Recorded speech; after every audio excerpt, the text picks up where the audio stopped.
Good morning to all. In this video, I am going to explain about cache memory in operating systems. What do you mean by cache memory?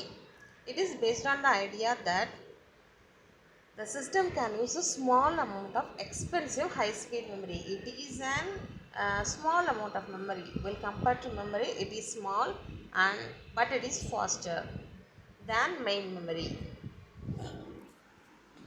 And then that's only given here. It is small in size compared to main memory and it works faster, but it is expensive memory chips. How much faster means it is 5 to 10 times faster than that main memory.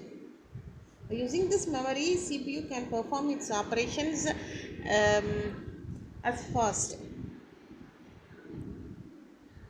What are the advantages of this cache memory? There is frequently used data and instructions. We can store it in cache memory. This leads to the CPU performance in efficient way.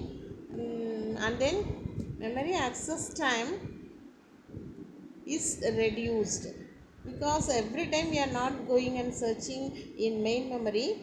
If it is available in cache, then CPU can fetch it easily and execute faster, and results also will get faster. So this implies that the efficiency of the system will become more.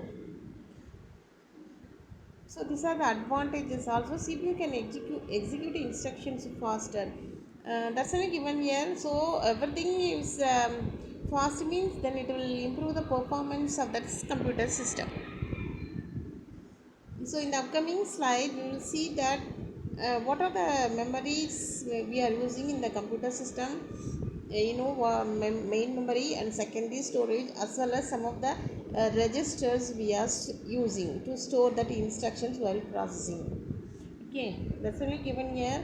In the upcoming slide, see, this is a first actually without cache. What is our computer system memory hierarchy? We are using CPU registers and then main memory and then secondary memory. Okay, that's only given here. 3.17a. The original architecture of the computer was such that data and instructions were transferred from secondary to main memory. Actually, this and all we studied in paging and segmentation and all. If a job is going to be executed, first the page, if it is not available in memory, then it is fetched from secondary storage. As well as they are stored in some of the special purpose register for calculation. That register are used to store temporary values. Okay, so in order to increase the amount of time needed to complete the program, we are introducing a concept of cache memory. See in the second picture B, that cache memory is placed between CPU registers and then main memory. So and the same instructions are used repeatedly in most programs. So in so many programs, same instructions are going to be executed again and again. So the computer designers thought that every time we are checking in the memory means it will take time, it won't be good. So we have to reduce that memory cycle time. That's only given here. Designer thought that it will be efficient if the system would not use a complete memory cycle every time. So every time we have to, memory cycle means what? A series of operations takes place to read or write a byte of memory. So every time we are wasting time to search in memory, it is not good. So only repeated instructions we are storing in some other place. So it's better if we stored that instructions in a separate place. So the designers found that it could be done by using that cache memory. Cache memory is nothing but it is also a chip only. Actually, we can't store that repeated instructions in general purpose register, because that registers in that registers we are storing some of the temporary values during execution we are storing. So that also we can't use it. So there is a need of cache memory. Okay. So the amount of instructions repeatedly often exceeds the capacity of the general purpose register. So our repeated instructions we are not able to store in general purpose registers. So there is a need of cache memory. So that's only given in the first point. Computer systems store data and intermediate memory unit called cache memory. Intermediate means what? This it is cache is in between CPU and main memory. That is an intermediate memory. Intermediate means where it is located. It is located between CPU and the main memory. Okay. So this is, we can say it as a middle layer. In the picture B, I showed you, no, that is cache memory is a middle layer or intermediate memory. See here, it is an intermediate memory. Where it is placed, it is between the CPU register and the main memory, or you can simply say it lies between CPU and the main memory. Okay. So it is a middle layer to the original hierarchy. It can be thought of as an intermediary between the main memory and the CPU or special purpose register. And in general, this cache memory, two levels are there, that is level 1 and level 2. So whenever the information enters the processor through the bus interface unit, first that copy is, you know that in the system bus only carries information from one place to another. So first it send whatever instruction to be executed, first it is stored in L2, one copy is stored in L2 as well as in L1. L1 also two pair of L1 caches are there. See in this picture, storage hard disk will be there, ROM main memory will be there, and then CPU is in the top. So in between that cache is located. It has two levels, level 1 and level 2. Level L1 has a pair of L1 caches. Okay, in one of this L1 we are storing the instructions, while the other stores data to be used by that instructions. Okay, cache memory, there are two levels are there. One is level 1 and level 2, L1, L2. If a bus brings any data, one copy is sent to L2 as well as one more in L1. L1 is a pair of caches. So in L1, in one L1 pair of L1 means 2 will be there. So one L1 instructions are stored, while in the other data required for that instructions are stored. Okay. If the instructions need more data, it is put to hold while the processor looks for is first in the L1 cache. So whatever instruction needed, two caches are checked. It will be checked in L1 as well as in L2 also. So this cache is an integral part of that microprocessor.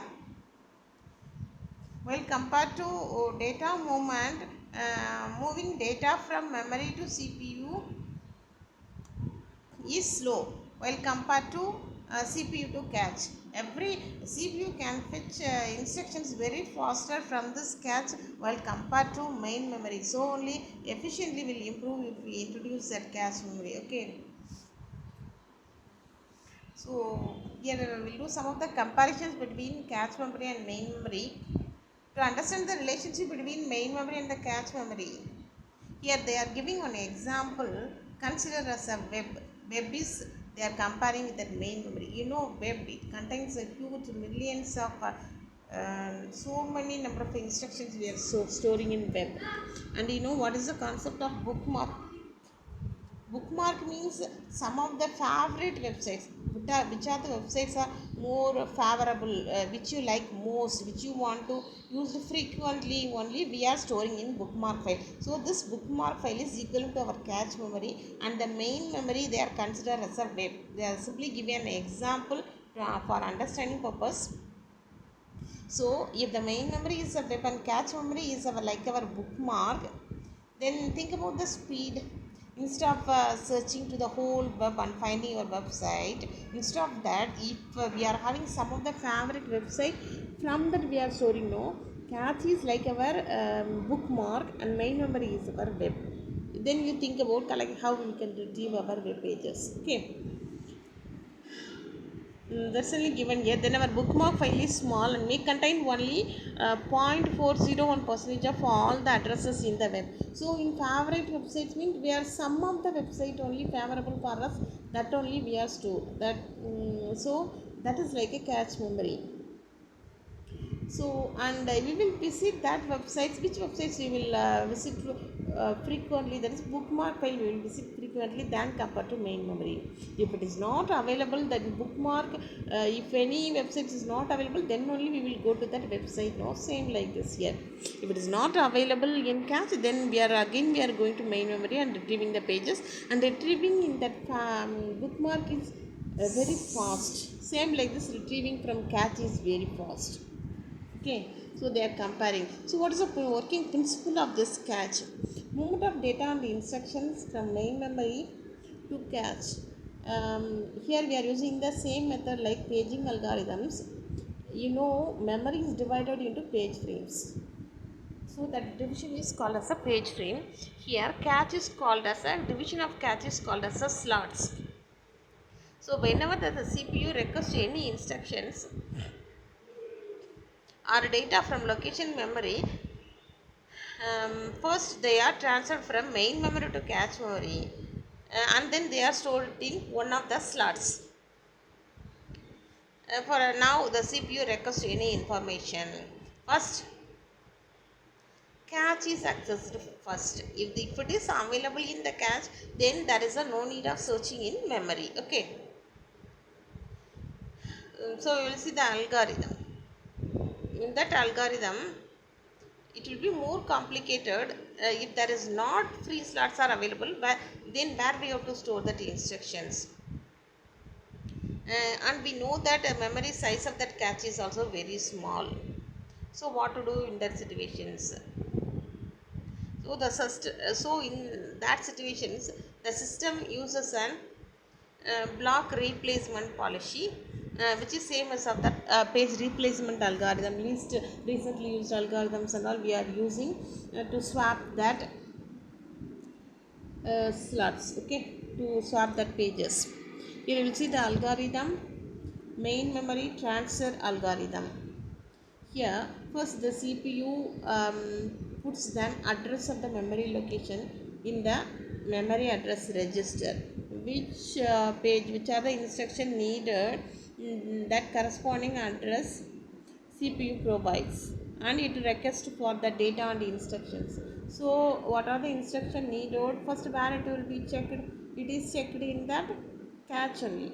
If yes, if cache is available, then that instructions are given to that CPU. If it is not available, then there is a need of searching main memory.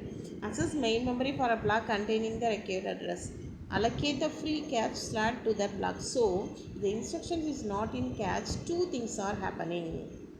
If it is not available, first it is given to CPU also, at the same time it is transferred to the one of the slot of that cache memory also. Okay.